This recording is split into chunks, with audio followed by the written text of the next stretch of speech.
Good afternoon, everyone. Happy Monday. My name is Ezra Bryan, and welcome to 12 News Now. I hope you're all having a great day so far. It is Monday. It's the start of another week. Go ahead and let me know how your day is going by so far, and also let me know how your weekend was, too. I know that there was a lot of things to do here in the Central Virginia area. I know that I myself went to the Richmond Folk Festival. I had a great time out there dancing and having fun, and there's a lot of good food out there as well, too. So, yeah, I'm definitely interested and want to know what you all get into this weekend and the weekends as well, too, because I'm always just trying to get into something new. But anyways, as we wait for that, I want to go ahead and see what our meteorologists are saying about today's current weather forecast.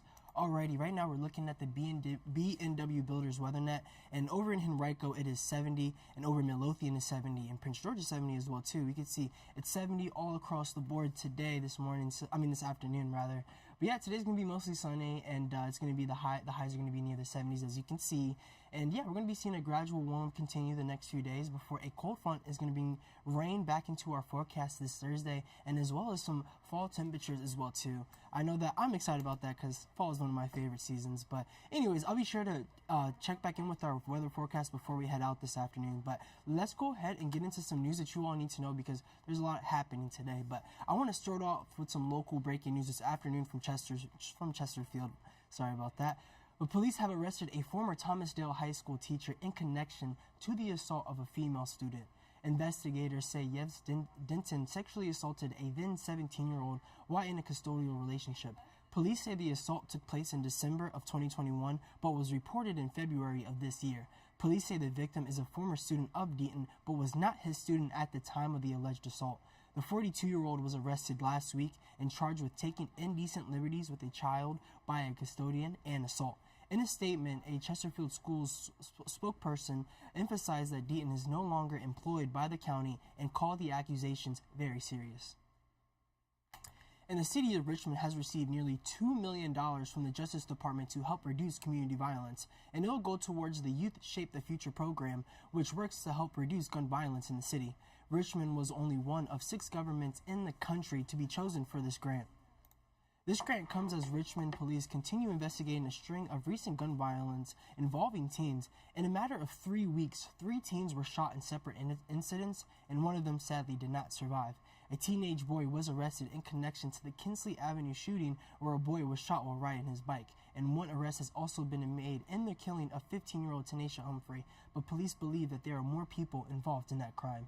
So far this year, 21 minors have been shot in the city, and 3 of which have been killed. And the U.S. Department of Education's application for student loan forgiveness could open up any day now. With legal challenges mounting, experts say borrowers should move quickly when it does. There are a few things you can do to prepare. First, check to see if you qualify. Most borrowers will get up to $10,000 or up to $20,000 if they got a Pell Grant. Before you apply for loan cancellations, experts say you should take screenshots and keep a record of your current loan amounts. Lastly, you can sign up for website updates so you know exactly when that application goes live, and just visit ed.gov/subscriptions. And gas prices are on the rise again. According to AAA, the national average has jumped to $3.92 a gallon, and that's up more than 10 cents in the last week. Outages at refineries, the OPEC deal slashing production, and an increase in demand are pushing prices higher, but AAA says a drop in that demand could impact what you pay at the pump. If we see lower demand over the next couple of weeks, that could help stabilize or even lower prices again. We're really going to be watching to see what happens. Unfortunately, AAA says that they're not able to predict if the prices will continue to rise, but we are getting ready to head into the busy holiday travel season, which usually causes prices to climb. And there are some changes for Kroger shoppers in Short Pump.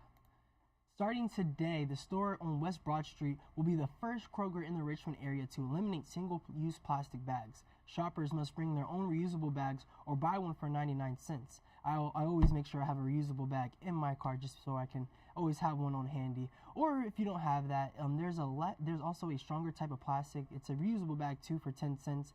But proceeds from it will be donated to Kroger's Zero Hunger and Waste Foundation, and Kroger's 17 other Richmond locations will eliminate single-use plastic bags by 2025.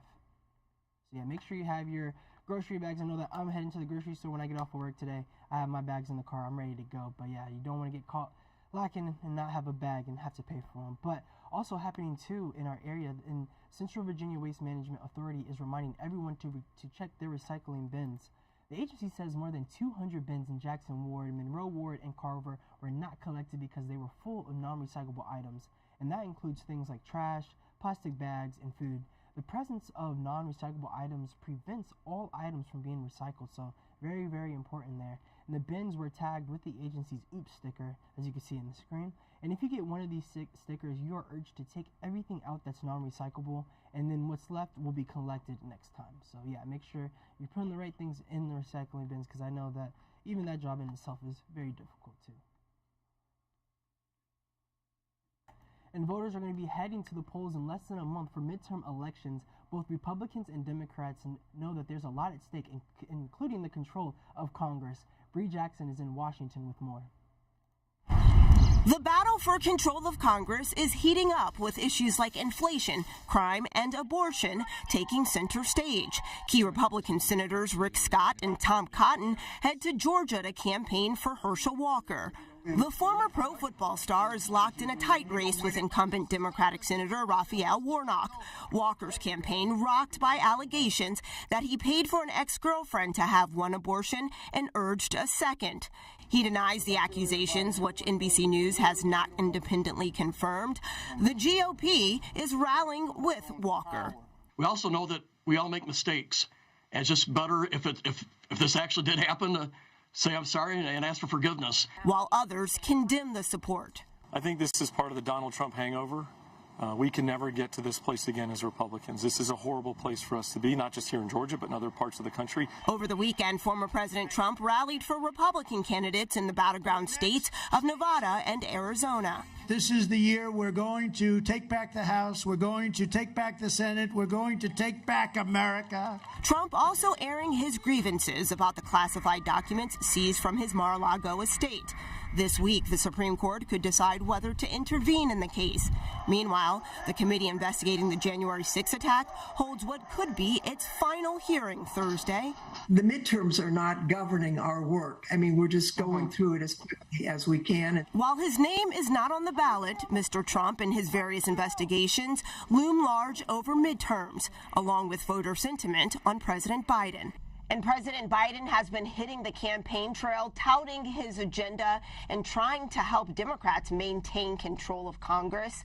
The president will travel to the West Coast this week with stops scheduled in California and Oregon. In Washington, I'm Bree Jackson for NBC News. All right, thank you for that, Bree. And we're continuing to track the tropics as Tropical Storm Julia brings floods and powerful winds to Central Virginia. Julia made landfall as a Category 1 hurricane yesterday with sustained winds of 85 miles per hour. People in Colombia are now cleaning up after the storm, and local officials say 2 people were injured and 2 homes were destroyed.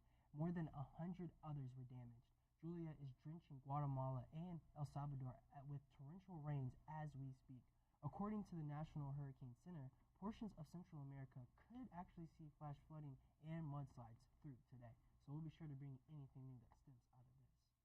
And we're continuing to follow what could be a years-long recovery effort in Florida after Hurricane Ian. Cots line the floor at the Hertz Arena in Southwest Florida.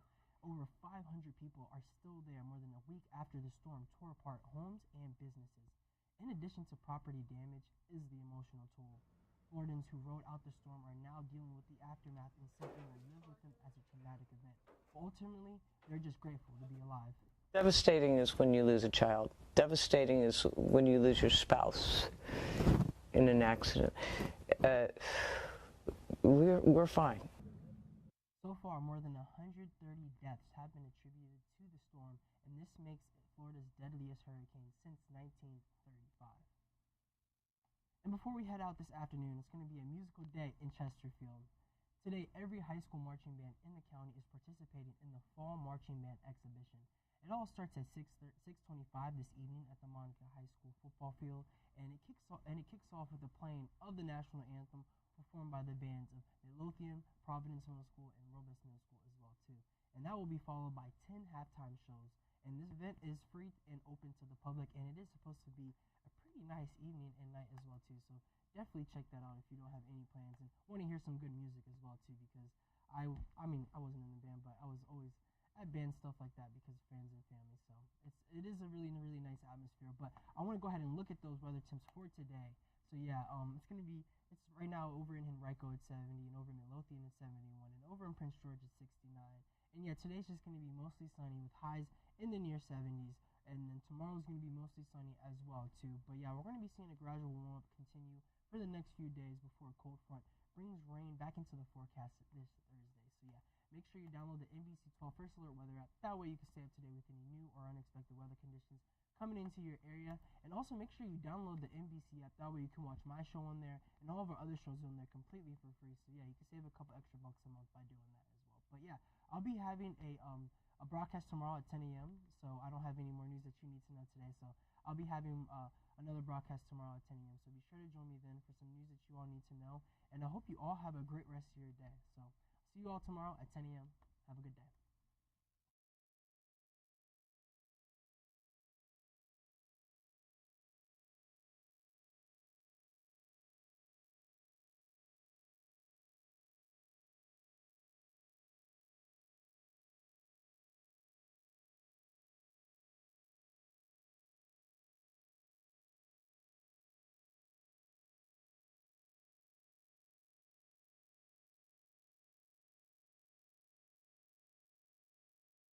If you weren't sharing your music